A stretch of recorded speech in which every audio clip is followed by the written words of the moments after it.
I am Salak from second year, College of Architecture and Interior Design, SVIT Vasad.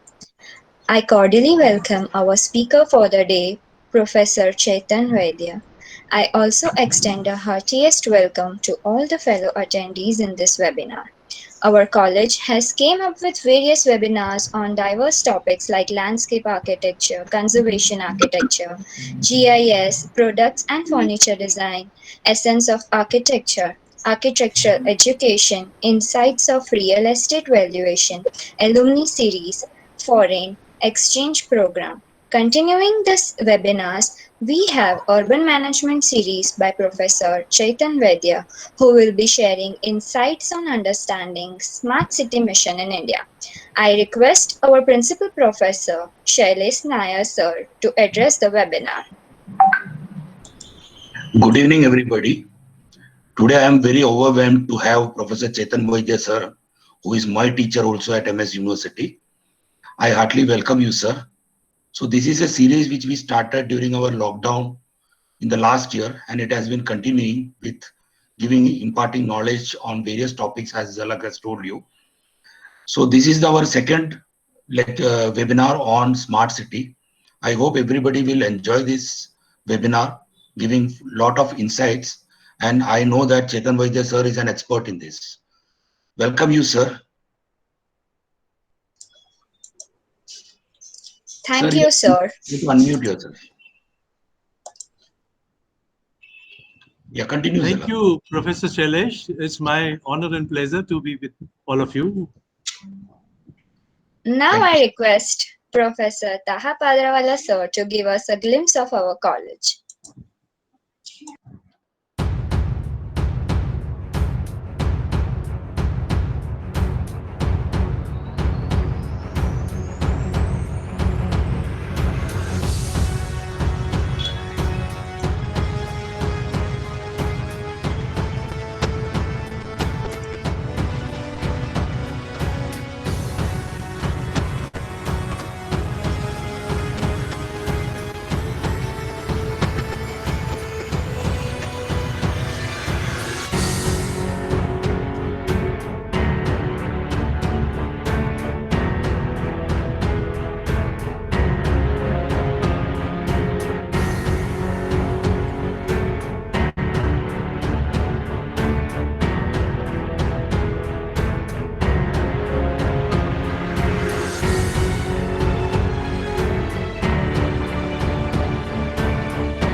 Thank you, Taha sir. I would like to take this opportunity to introduce Professor Chetan Vaidya sir. Professor Chetan Vaidya sir is an architect planner with over 30-year-long academic, research and consultancy experience of architecture and urban development. In 2015, IIT Kharagpur recognized him as a distinguished alumni. He was the director of the School of Planning and Architecture SPA, New Delhi during 2012 to 17 and was also director of National Institute of Urban Affairs NIUA during 2008 to 2012. From 2019 till recently, he was a senior national urban advisor, Kochi Smart City supported by GIZ, German International Corporation. It's my sheer pleasure and absolute honor to welcome Professor Chetan Vaidya sir to this virtual platform. The dice is yours, sir. Thank you. Thank you, Jalak, for all those kind words. I also would like to specifically thank my colleague and my very old friend, Shailesh Nair, for this invitation. He was kind enough to call me as his teacher. Yes, definitely one of his mentors, and I've seen how he has grown over years in the last 20 years. So it's my pleasure. Also, thank you to Isha, Taha, and now Jalak for all the support and help which I given. I see a lot of friends here, and I know R.C. Desai, who was responsible for setting up this institute long, long ago, was my dean and my guide in Kalabhavan. I also see a lot of friends, including Prakash Peteji here, and so many other friends here. So welcome everybody. I cannot see all of you because that is the problem with online systems, but I welcome everybody. It's a very honor and a privilege to be with you on this occasion. As mentioned by Jalak, I have been head of few organizations, but I think most important thing which I should mention that I am an architect from Baroda, MS University Baroda, where Shailesh also studied, and I'm extremely proud of my relations with MS University. Some of you are from there. I can see your names, and also I'm very proud to be a citizen of Baroda.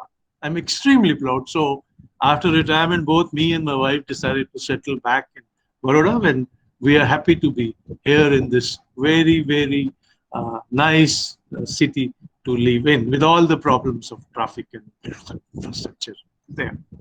So I would now go to my presentation. So with that little background, I'm going to try my Isha and Taha has told me how to load my presentation. So let me try. Hope I am able to do it. We go for entire screen and then we say share and hopefully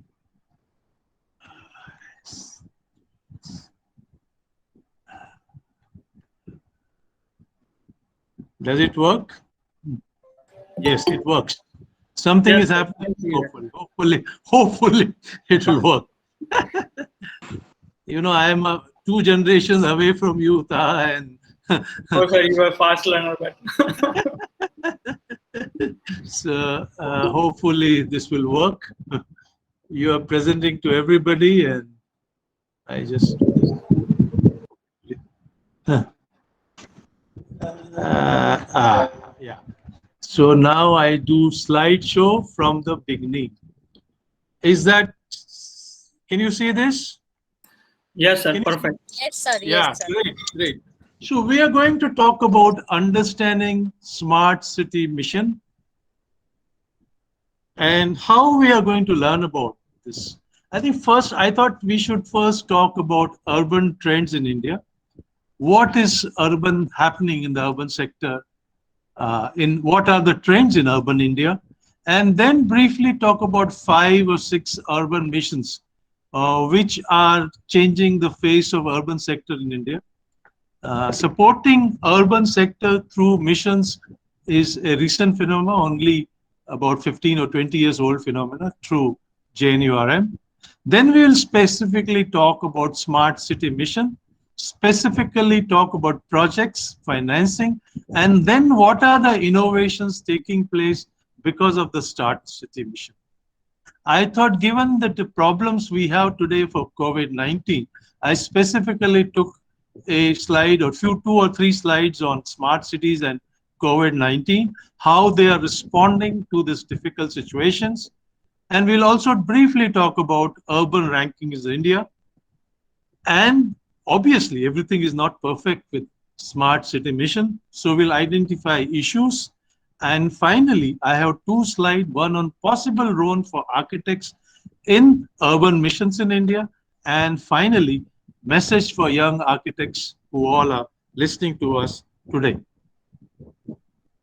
Now, let's look at urban trends in India. In India, urban is in 2011 was 37 crores. So we are about 32% is urban population as per definition. Actually, we use a very strict definition. If you're a little flexible about it, I think urban would be something like 40% of our population. But a lot of our people in peri-urban areas and large villages are not counted as urban we still call them rural. So that would be something like 40%. But we are talking about 30 to 40% of our India's total population is urban. We deal with 4,000 urban local bodies. These are of different kinds: municipal corporation, municipalities, town panchayats. And 46 of our urban local bodies or cities are million plus, that is more than 10 lakhs in 2011. We, we must understand that urban India is very large. We're talking of 37 crore of people, and it's very diversified. One city is completely different from another city. What works in Delhi will not work in Calcutta or in Bombay, and the vice versa. This is also true for different sizes of cities. What works in Ankleshwar may not work in Anand, and vice versa. So one thing we must understand when we are deciding a strategy for urban India, one size fit all doesn't work for urban India. We'll have to make it specific cities, specific regions, specific states, and specific size of cities. This is one approach which we need to take place. We need to improve our infrastructure and governance to achieve our economic objectives. If you really want to achieve the economic objective of GDP of 8%, 9%, and provide jobs for millions of jobs seekers in the country, we need to improve both urban infrastructure and urban governance. I think just improving infrastructure or improving governance is not going to help. We have to do. And in the process, we have to develop sustainable and inclusive urban development. When I say environmentally and also financial, and similarly inclusive, sabka saath, sabka vikas. Everybody has to be part of future urban development strategy. What is most important for urban development in India is the 74th Constitutional Amendment in 1992. Till then, municipalities were not constitutionally recognized. This amendment we had regular elections. We also had representation for women and weaker sections. We got some kind of regular grants from the state governments. We also had wards committee or zonal committee, and some functions were transferred from state to local bodies. We must understand that India has a three-tier government system. One is central government, then is followed by state government, and then local urban bodies. A mayor of Baroda cannot directly go and meet the Prime Minister of India without the approval of the state government. This is different than some countries like France, where a mayor is a full-fledged authority and he can go and meet the President of France. It is not the case in India. He has to go through the state government. And this is something which we need to realize. State governments are more important for urban local bodies in India than the central government. Different cities provide different services. This is something some of the senior people like Prakash Peti, who's listening to this lecture, will really understand that Ahmedabad and Pune provides all services. The Ahmedabad and Pune Municipal Corporation provides all services, whereas Hyderabad, Bangalore, Chennai, town planning is done by Development Authority, and water supply and sewerage is provided by city level water supply, metro water supply boards. In Agra, the water supply is provided by a state agency, and town planning again is done by Development Authority. In Bhubaneswar, water supply is provided by the state agency, and town planning is done by Development Authority. The municipal corporation only manages solid waste, roads, street lighting, and drainage. So different municipal corporations in the country provide different kinds of services, and this is extremely important to understand to develop an urban strategy for India. We have different kinds of ranking. I think it's extremely important that India has a lot of rankings now.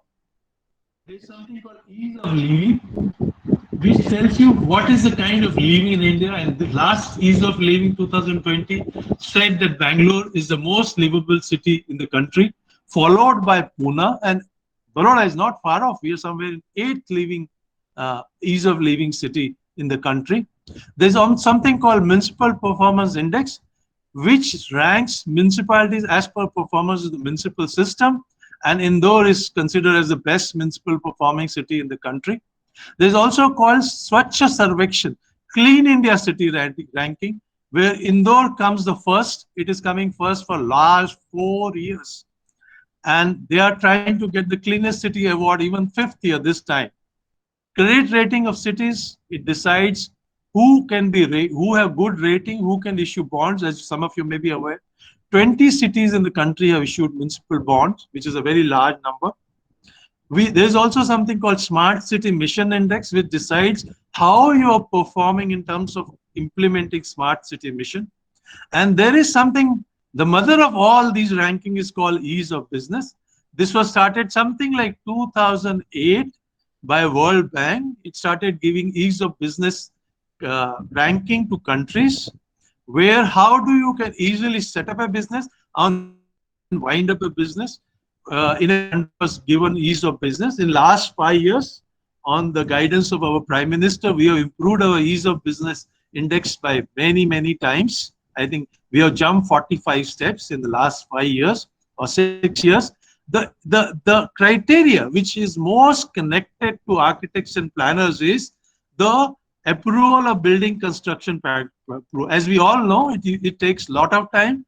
So online approval of building construction permit has now been introduced, and you will be surprised to know recently Delhi has given a public notice to say that they issue a public permit in 60 days. Yes, they issue a permit, give a construction permit in 60 days, and if you can prove it. Yes? Can you hear me? Hello? Yes, sir. Yes, sir. We can hear you. And you can issue, you can get a building permit in 60. So you can see how a World Bank giving a ease of business ranking at the world level, at the country level, can change things at the ground level in the city. There are 5 urban missions. First is called Amrut. Second is Smart Cities. Third is Hriday, Housing for All, and Swachh Bharat. And there is also funding by Central Finance Commission. Amrut Mission provides support for water supply, sewerage, septage management, water drains, public transport, walking and cycling, parks. It covers 500 cities. Cities have to prepare a service level improvement plan, get themselves credit rating. They also have to introduce 11 reforms. Heritage cities must pass for 12 heritage city. It was not limited to monuments, but for cities development as a whole. So if you get to a city like where there is a heritage, like Puri, if you don't have proper infrastructure for the city, the tourists will not go there again. So it focuses also on trunk infrastructure in addition to the monuments. The cities have to prepare a heritage management plan.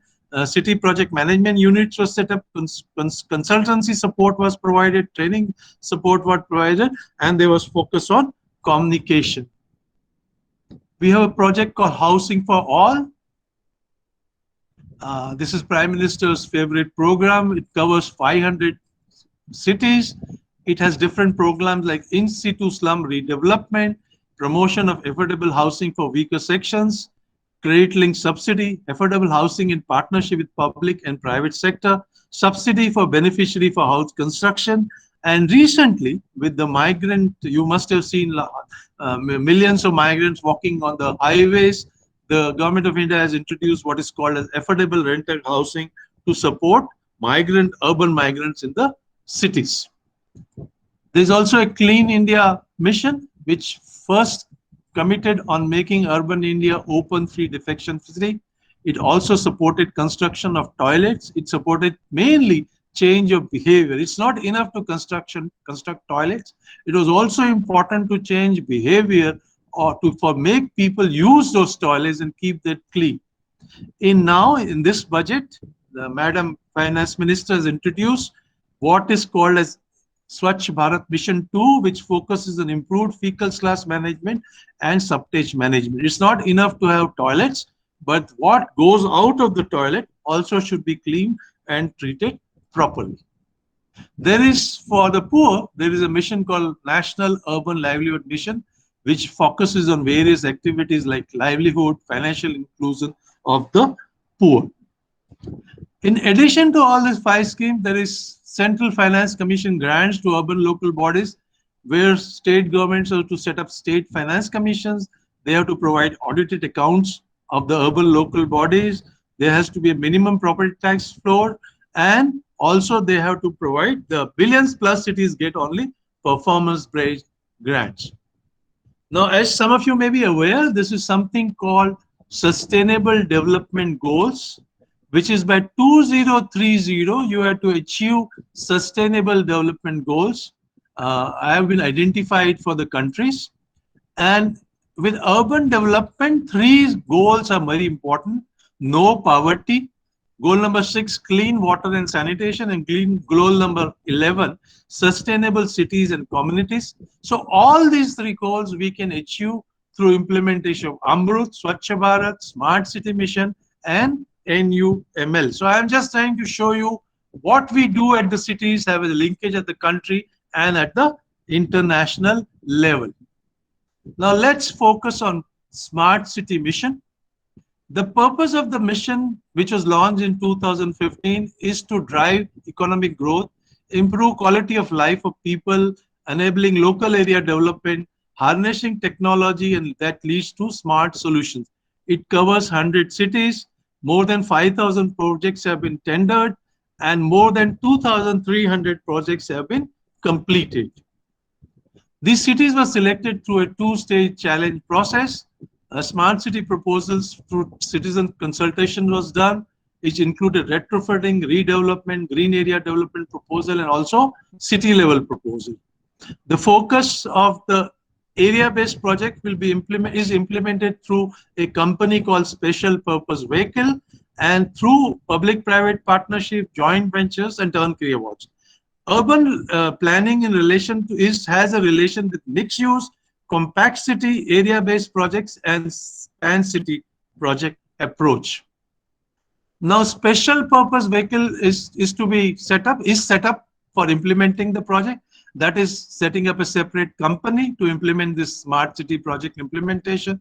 There are project management consultants. There is generally there is an integrated command and control center, 24 by water supply and reduction of non-revenue water, development and maintenance of parks, unique smart address system, intelligent street poles, multi-level parking, public bicycle sharing, solar PVCs, non-motorized transport, and most importantly, training and capacity. These are the part of various projects.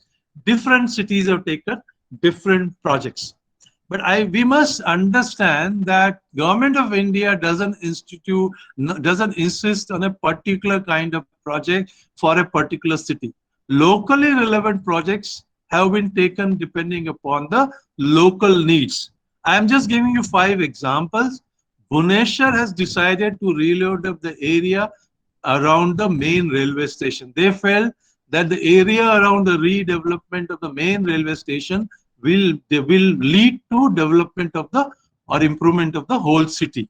Surat has focused, as you all know, is a textile hub. It has focused in the area which is textile market close to the city center. Cities like Jaipur, Udaipur, and Amritsar have focused in wall city development areas and heritage side areas central for the development. Ranchi has proposed, they had a big public sector project which is closed, so they had a big greenfield free land which the Ranchi has taken in heart of the city to redevelop as a greenfield development project. Devangari has decided to improve quality of life of rice workers. Now, there's a lot of learning takes place in this whole project. Face-to-face meeting, small group meetings and workshop, webinars with project management consultant, video conference with cities. India, there's also for young professionals, there is a smart city fellowship program, and all the information on SmartNet is put in National Institute of website, which is called smartnet.niu.org. It provides all the latest of information on the smart city. There's a lot of citizen engagement as part of the smart city project. It is said that about 1 crore people have participated in contacts, discussion, polls, blogs, and talks of this project development process. Now, it's a centrally financed scheme.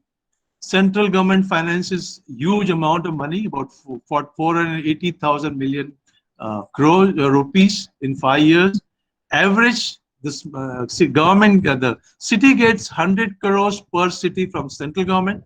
Equal amount is put in by the state or the local body. So you have about 10, 1,000 million government fund urban local body available for this project. There is also innovative financing like innovative municipal bonds, land value capture, and private public partnership. Now I'm going to talk to some of the projects which have been taken up as part of the smart city proposal.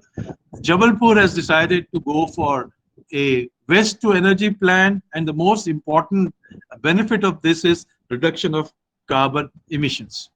We have gone for Surat has gone for 24/7 water supply system, which sort of if you have 24/7 water supply system, you have improved quality of water which comes through the tap. Bhubaneswar has gone for a solar city program. A huge amount of solar city program is implemented in Bhubaneswar. Nagpur has a command and control center. Actually, more than 45 cities have gone. This looks like ISRO command and control system. It enables CCTV at junctions, smart solid waste management, smart lighting, improved parking, improved traffic, environment center, and city Wi-Fi. Many of you have got challans through CCTV and you're not happy about it, but this is the operation of those kind of city Wi-Fi and city sensor systems. Some cities have also gone for non-motorized traffic and public bicycle sharing systems. In Chandigarh, Solapur, and Bhopal and Jabalpur are famous for public bicycle system. There is riverfront development taking place in Indore. You can see before and after that the riverfront has been improved in some of the cities. In our own city of Baroda, where we are, I think many of you must have seen that area around Sursagar has been improved, and now you can walk around Sursagar very easily. Many cities are focusing on developing smart roads. This is one in Bhubaneswar.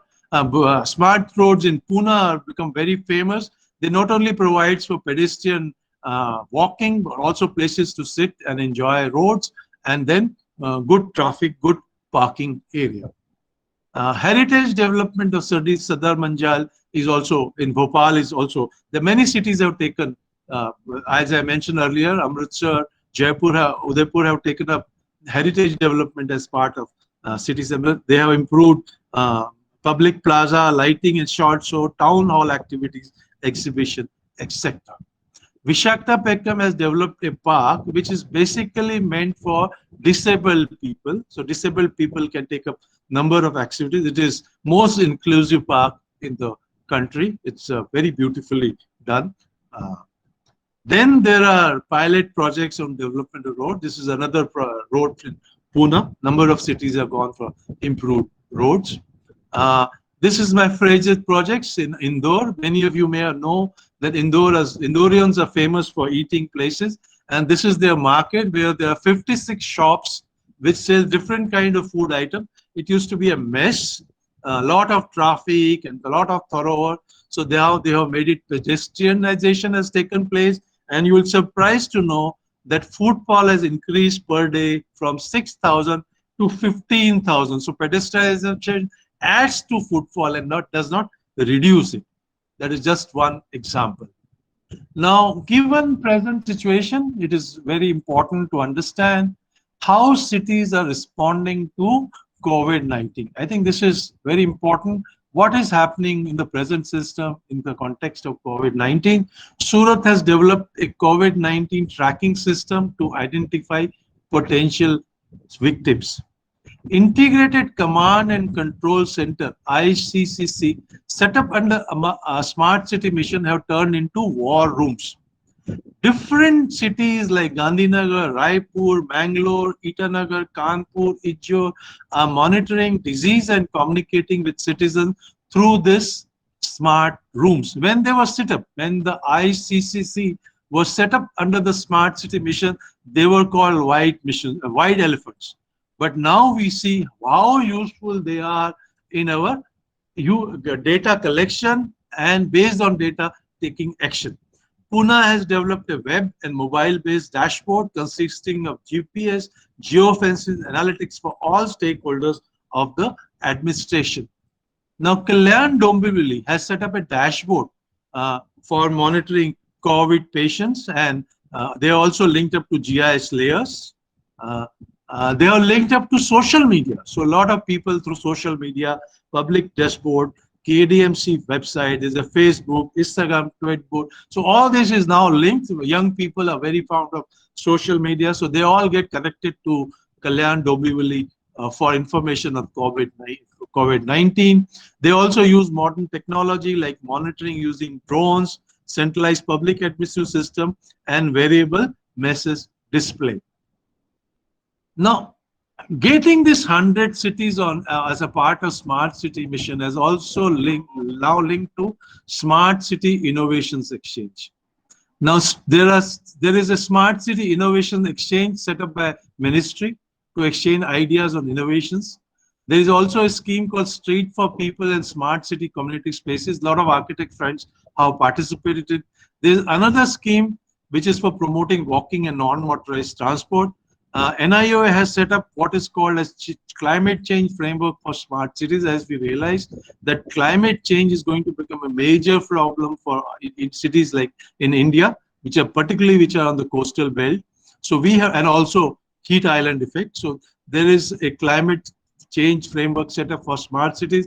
There all 100 now smart city have data officers, and they want that cities should take decisions on data-driven decisions and not on intuitive basis. And there is a national management, there is National Urban Digital Mission set up jointly by Ministry of IT and our ministry to exchange digital data.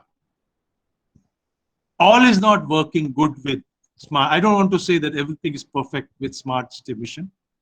I think first problem with Smart City Mission, some of the people who are who are listening to me now will appreciate that the idea of setting up a Smart City Special Mission vehicle, which is Smart City Company, I think was not a good idea. We should have strengthened urban local governments for implementation of the project. In the long run, it would have been much better to strengthen local government rather than setting up this smart city companies. My personal views is, this is not the view of the government, is that we should not have set up these companies. We should have strengthened our urban local government. Second idea is that take a small area in a city and provide a lot of infrastructure rather than take a city-wide. I personally also feel that rather than taking a small area and expecting them to lead to development all over the city is utopian. It is not a good idea. We should have focused on city-wide development, even with less focus on some of the infrastructure. There's a limit to innovative financing, public-private partnership, municipal bonds, land revenue sources, all that. There is a limit unless we develop our overall revenue base of municipal revenue base. Unless we improve property tax collection, unless we get all properties on the municipal tax record, we issue bills, we use GIS, we collect the bills, we will not have innovative financing. I think extremely important to do training and capacity building of our urban staff. I think that is our weakest link. Weak staff is our weakest link in case of urban development. We need to support it. There should be a lot of public participation and a lot of communication. If you ask me, the most important thing for urban development is communication between citizen and municipal commissioner, municipal councillor and commissioner, councillor and mayor and state government and central government. Communication has to be taken place. Unfortunately, adequate communication is not taking place. And there is also an issue that various missions at the city level are not integrated together. There is need to integration of all the missions at the city level. Now you will ask me, what is the role for architects in the urban mission? I think this is a question I have faced a number of times. I think one thing architects can do is to develop energy efficient housing and buildings. I think this is extremely important, particularly in the context of climate change. But this design of energy efficient housing and building or green building should be not intuition based alone. I think we have proven too much focus on intuition. We need to go for data science. We need to understand how the climate affects buildings. We need to design based on evidence, based on data, and that is going to be an important area of development. And I find very happy to see that a lot of young architects are for creating green buildings are using a lot of data, a lot of climate at the local level, and they are developing buildings which only not get good rating but also good buildings to stay on. And this whole idea of making efficient energy efficient building is very important. Then I think there's a whole area of designing pedestrian friendly, cycle friendly streets. Well, there is a role for architects. There's also a role for architects in water-based development. There are many architects who are focusing on lake development, river development, and that is an area architects can focus on. There's also an area for heritage development projects. I think in SPA Delhi, now I can mention you 5 or 6 architects. They are focusing on heritage development all over the country. Amritsar, Jaipur, Udaipur, Coimbatore, Bhopal, whatnot. Many cities, if you really go, there are architects with heritage. Even today, I got somebody called because there are a lot of people. I don't want to mention few names. And as you know, Ahmedabad has been declared as a heritage city. We are also trying to get that tag for Varanasi. So a lot of people are working on heritage development projects, and that is an area for architects. You will be surprised to know that there is somebody called Pratima Joshi in Pune who has been involved with construction and design of 17,000 individual toilets and community toilets.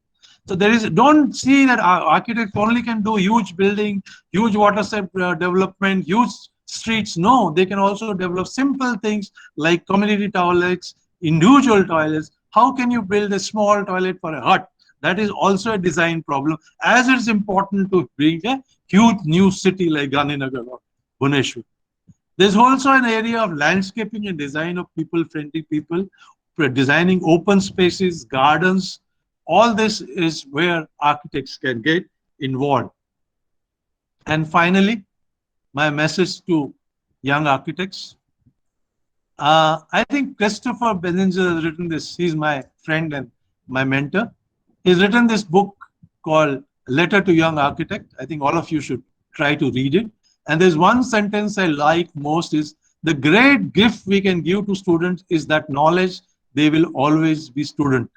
I am almost 70 years old. I don't have to do anything now, but still I have this whole passion that I must talk to architecture students when and wherever possible. I must motivate them.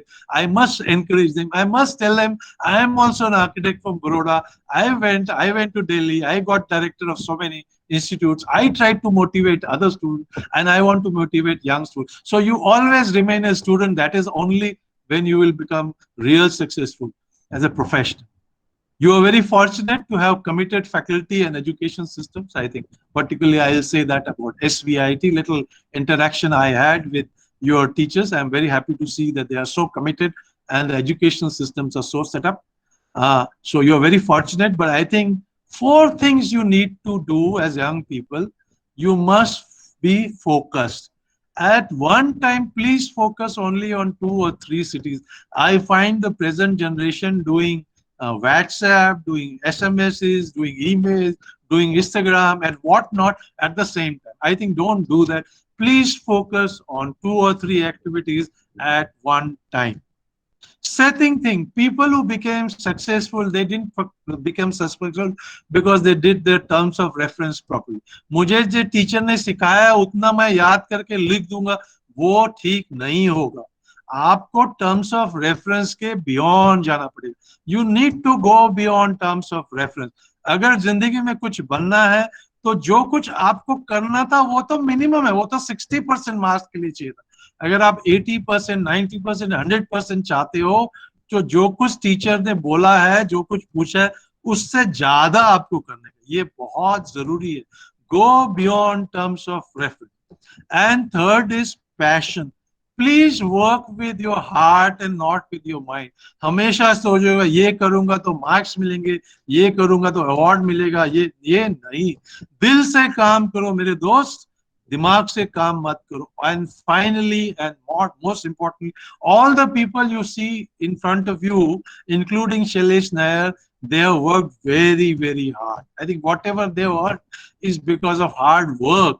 So if somebody tells you ये hard work करने की जरूरत नहीं है, मेहनत करने की जरूरत नहीं है, तो आ लोग को खोटू बोले छे. ये लोग झूठ बोल रहे हैं. आपको फोकस होना है, आपको मेहनत करनी है, आपको दिल से काम करना है और आपको टर्म्स ऑफ रेफरेंस के बियॉन्ड जाना है. मैं इसके ऊपर I am closing my talk and I open for question and answer. Thank you so much Shailesh for this opportunity. Thank you, sir. It was great. It was very wonderful talk. So we'll close this. Sharing. Yeah. So where is closing the? How do you close the sharing? Sir, you need to stop the presentation. Close the presentation, sir. Yeah, stop. Was. Thank you. I'm so happy to see all your faces. Prakash ji, thank you so much to be here. आपके लिए कुछ नया नहीं है, but I am honored to see you here. Sir, you have to click on the stop presenting. I still have to stop presenting. Yes, sir. It's done. No, it's not there. It's still there. Okay, do you see presentation? I can see you all. No, I think the presentation has stopped. मेरे को भी नहीं दिखा. Yes, sir. Stop. Yes, sir. Okay. Yeah. It's stopped. It's stopped. Yeah. Stop. Huh? Now I think we can start with the question and I answer session. thought I will. Shailesh ji, let me say hello to my very old friend Prakash Yes. Pite. Yes, sir. Yes. Prakash ji, आप muted हैं, आप muted हैं. You are muted. It's okay. It's okay. Fine. And I see a lot of other friends. I don't want to mention everybody by name. So, Pete sir, थोड़ा unmute करो. You are talking. Ranjan, yeah. To see you after a long time. Yeah. Prakash ji, so nice to see you. So nice to see you. That's why I wanted to see you. That's why I joined. There is nothing new for you, sir. It's new. Always something new. I see a lot of other friends. I am not going to mention everybody here. I can see Ajit. I can see Ranjan ji.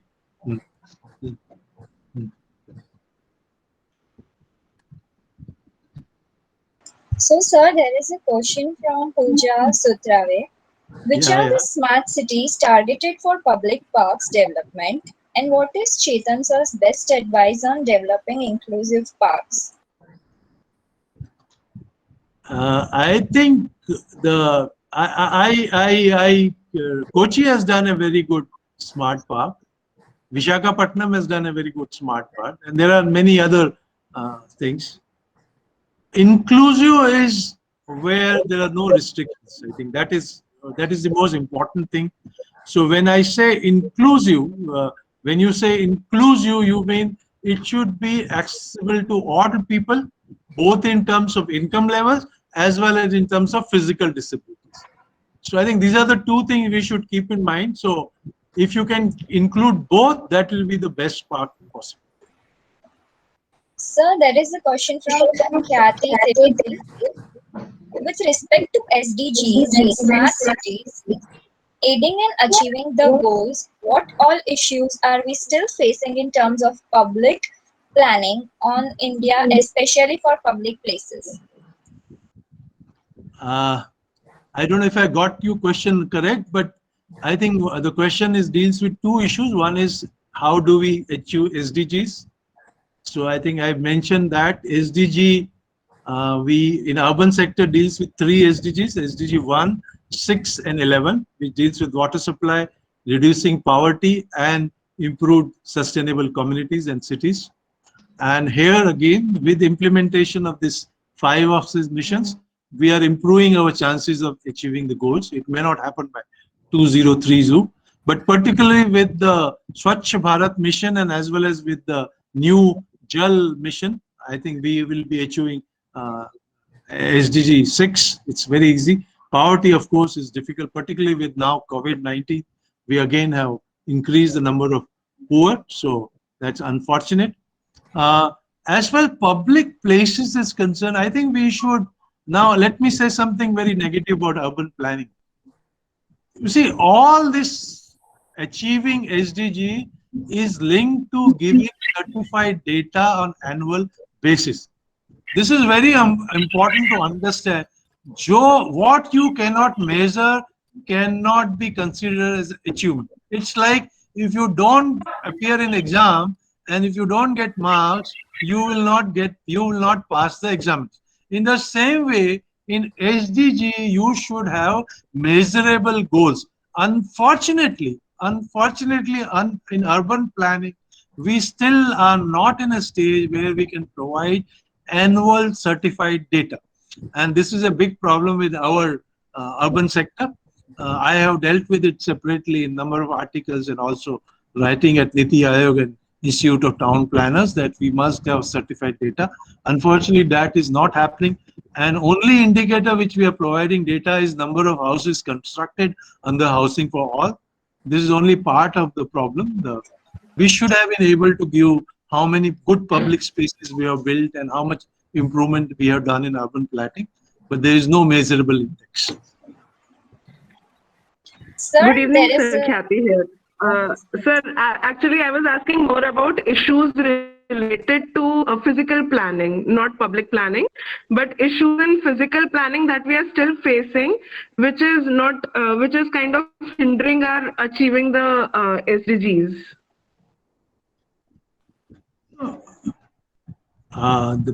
The problems are that obviously we are not able to give basic infrastructure to all the people.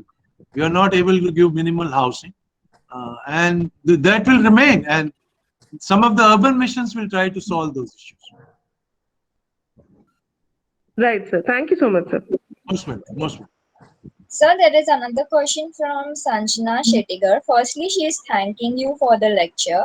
And her question is, how can the Smart City mission be better integrated with other missions such as NULM to prevent gentrification, which is currently being caused due to the area-based development schemes in the city?